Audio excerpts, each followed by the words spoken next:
Today we're having Budae Jjigae, otherwise known as Korean Army Stew. So grab your spoons, grab your forks, or grab your chopsticks, and let's get started. I want to apologize for the background noise, as my kids are obviously home and they fight a lot, so bear with me. I'm going to start actually today with this orange crush. Pour it into my glass.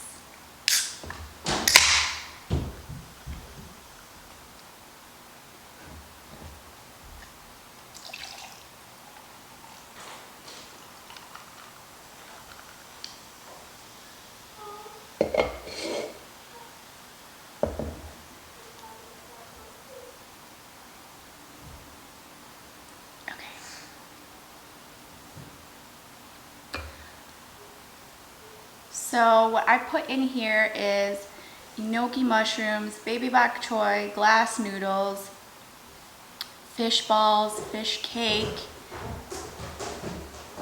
turkey, hot dog,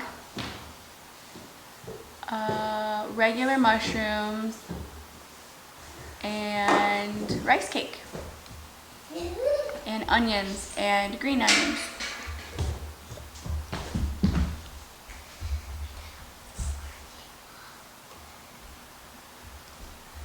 Okay, well, you guys can come and join me. My kids are here now, so I want to tell you the story that we were telling yesterday about what we went through when we lived in Houston.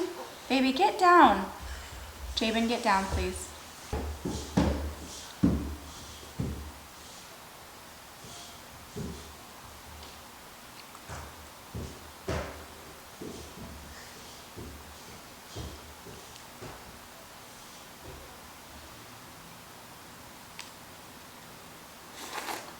Okay, let's take the first bite.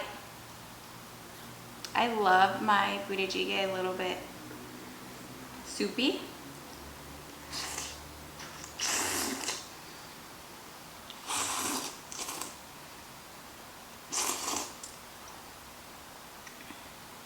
And this is one of my favorite Korean dishes.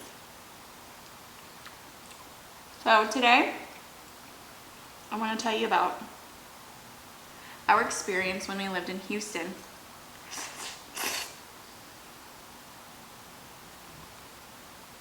We actually lived there during Hurricane Harvey.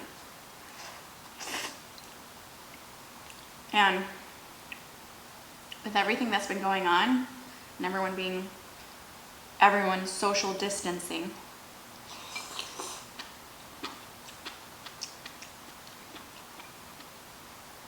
it reminds me of when we went through Hurricane Harvey.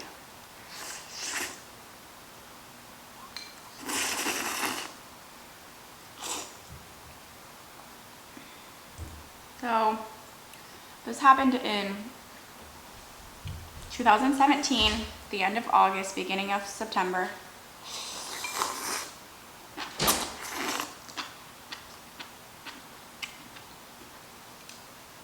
And at that time, I think I was about 4 months pregnant.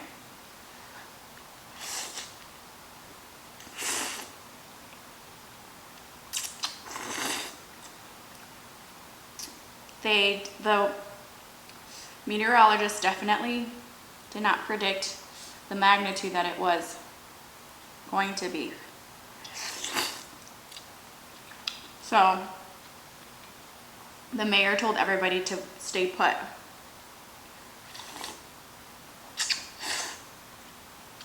And to not evacuate, but that was a huge mistake.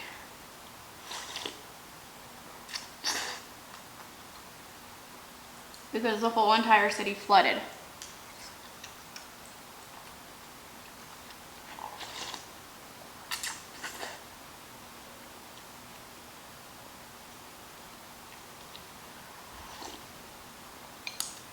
So I was working at the time, and thank God for my OBGYN.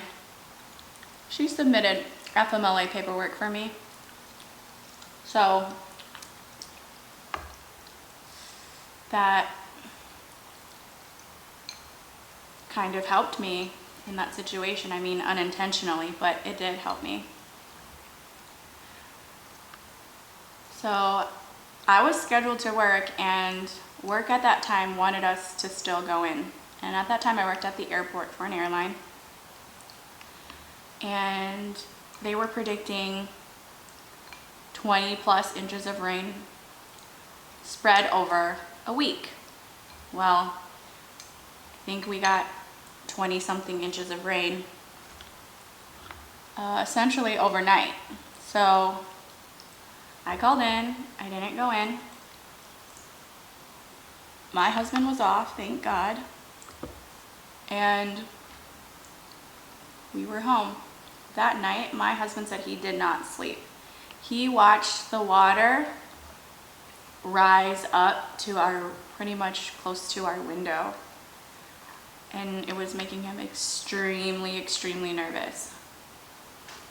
And our poor dog Lucy didn't get to go out for 2 or 3 whole days because she hates going out when it's wet or when it's raining. But she did not know that it was going to rain for a whole week straight nonstop. So I think after the second night, when the rain was starting to seep up higher and higher, closer to our window and our door, is when I decided that we needed to leave. Because we lived on the 1st floor, and some people, we were watching on the news that some people, their houses had already flooded and they were just on the roof of their house waiting to be rescued.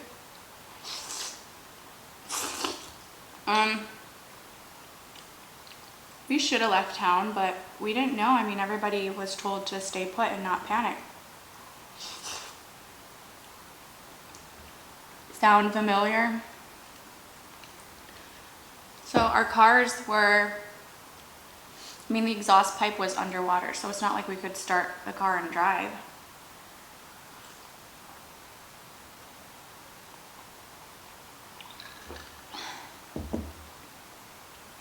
So we kind of waited it out, hoping that the water would go down. But if you know anything about Houston, or if you've ever lived there, it floods in regular rain. So I'm not surprised that it never really drained throughout that whole week.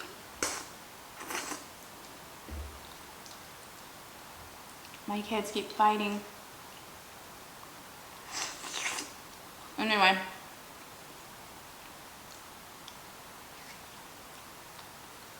So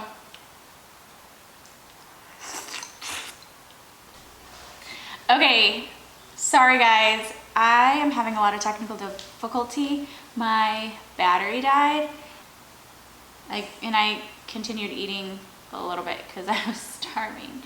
But okay, back to the story time. Say hi, guys. Hi, Lucy. This animal. This animal.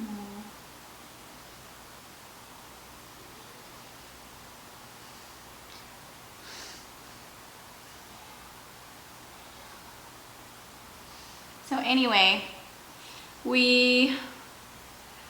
I'm not sure where I left off, but I decided finally to call into work, into headquarters, to see if they were sending any rescue flights. Because at the time,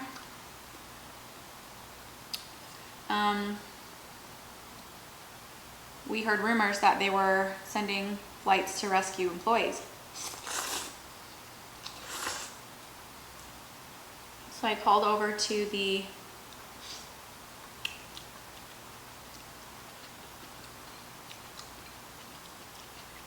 headquarters and just kind of asked them what their game plan for us was, and if we were just supposed to sit and await our doom, pretty much. So what they did was they booked us a hotel not too far from where we were. It was probably a 15-minute drive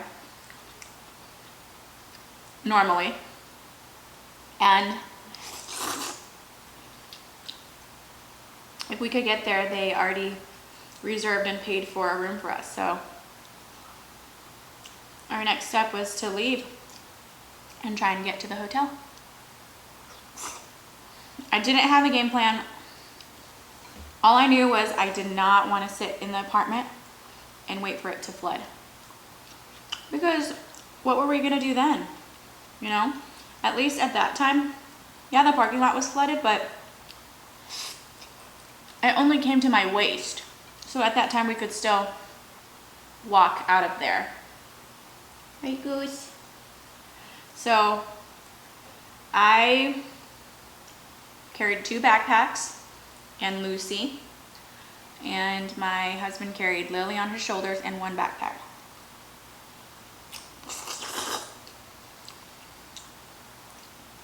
Man, oh man. It was scary because when we were walking through the floodwaters, I was pregnant at the time. I was trying to hurry because there was a current, and I just wanted to get out of it as fast as I could because we heard stories that there were snakes and alligators and just disgusting stuff in that water. And I was pregnant, so I didn't want that to affect me, and I didn't want anything bad to happen to us, so I was just trying to walk as fast as I can.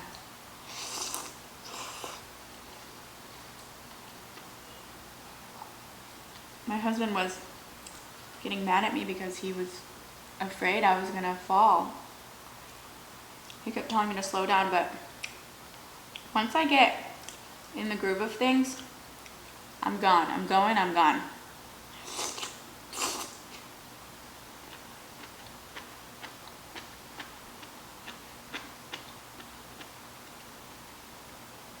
So, we walked through the parking lot. And then if you've ever been in Texas, they have feeder roads next to the highway. We walked across the feeder road and up a hill to get to the interstate. I didn't have a game plan, but I figured that we were gonna at least see 1 car or the police or someone that could help us. And at that time, everybody was kind of fending for themselves because there wasn't enough police, firefighters, or rescue teams to help everybody. I mean, they were handling the urgent cases where people were stranded on the roof.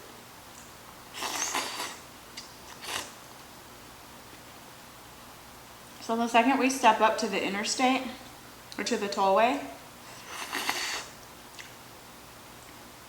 we stand there for a little bit because there's no cars. But out of nowhere comes a car, and they ask us if we need a ride. At that point, we have no choice. So we get in with them, and it's a family, and they say like they're driving around because they got stir crazy, so they just wanted to help people as much as they could. So they were just kind of driving around, seeing who needed help. Well, what would have been a 15-minute drive turned into an hour because every road we were driving on to try and get to the hotel, we were hitting roadblocks because the road was flooded. So we had to get a little creative, go up on some curbs and stuff, but we finally make it. And it's not like it let up at all by the time we got to the hotel. I mean, it was still crazy windy, storming, rainy, wet. And when we got out of the car to go in the hotel, Lily almost got blown away because the gust was so crazy heavy. I had to grab her. It was crazy. But at least we felt, they put us on the highest floor which I think was like the 7th or 8th floor. And at least we felt like we could sleep and not have the place flooded. You know, just go to sleep and wake up and your place is totally flooded.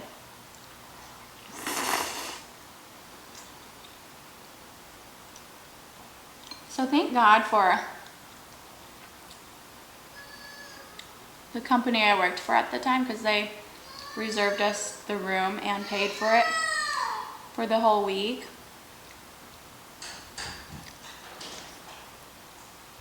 So, yeah, babe.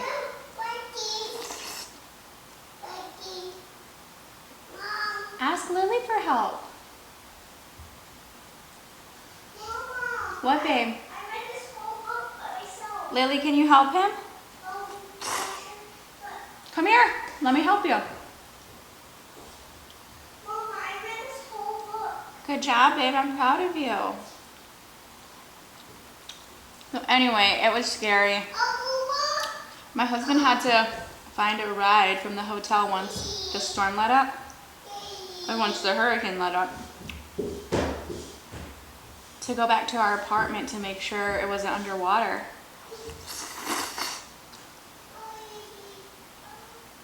And the water had just seeped in to the floor, so none of our, before we left our apartment, we lifted everything that was important and put it on the counter or on the table, and only a little bit of water got in the apartment. So I'm so grateful that we're all okay and we made it through that.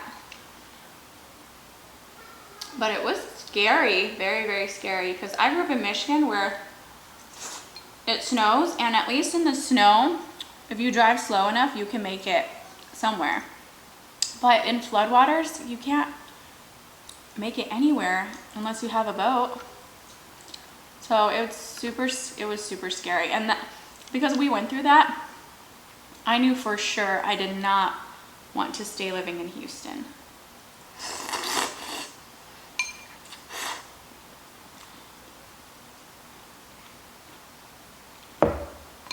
All right, guys, I'm so sorry to cut this short because I'm still eating, but my battery is dying again, so I'm gonna have to say I'm done. I hope you enjoyed my short story. If you liked hearing about it and want to hear more, give this video a thumbs up. And for the next video, click that subscribe button and that notification bell so you know when the next video is posted. And until next time, I'll be more prepared and have my battery charged and everything. I hope everybody's staying safe and healthy and quit buying all the toilet paper. Until then, see you next time. Mwah.